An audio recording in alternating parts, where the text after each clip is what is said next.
on all the factors that are involved, and Your Honor, I can speak candidly to the court that this has nothing to do with how high he can jump, how far he can shoot. It goes directly to the man that he is, because nobody in this courtroom cares that he plays in the NBA. They care about J.R. Smith, the man.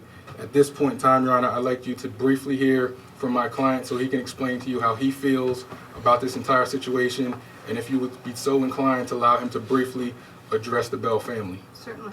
Mr. Smith, what would you like to say, sir?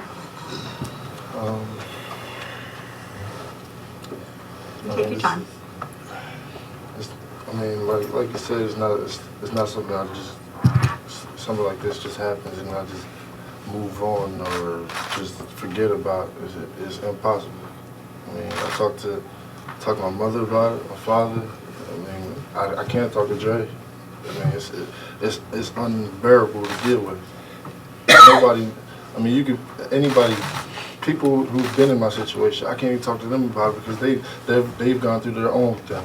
I mean, it's something you can't deal with, and I am deeply sorry. I never intended this to happen. Never in my mind that I ever want to hurt or harm him or anybody else. I mean, Dre is like my brother, just like Jamal, Kenny, and Demetrius. I mean, he was a part of me at one point. He still is a part of me. I mean, he's always there. I mean, it always has been, and it just tears me up that it has to. I mean, it went down like that. It is. I take full responsibility for everything that happened, but I mean, indeed, it was an accident. I mean, I know it's not going to bring him back. I apologize to everybody. I apologize to Mrs. Bell because I couldn't imagine what I would do if that was my daughter. I've thought about it. I have dreamt about it. I've dreamt about the shoe being on the other foot if it was me. I can't explain. To be honest with you, completely honest, right after the accident, me and my mother had this conversation, and I told her I wish the shoe was on the other foot. I mean, there's nothing for me.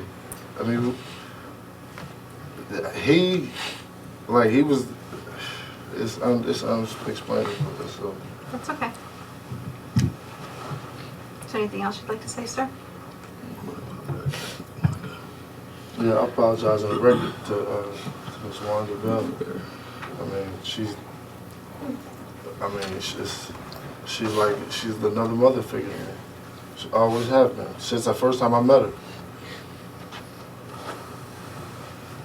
Thank you. I'd just like to thank you for your indulgence throughout this entire process. I'd like to just thank you on the record for your patience in dealing with myself, Mr. Griffith, and the entire Smith family in trying to come to a resolution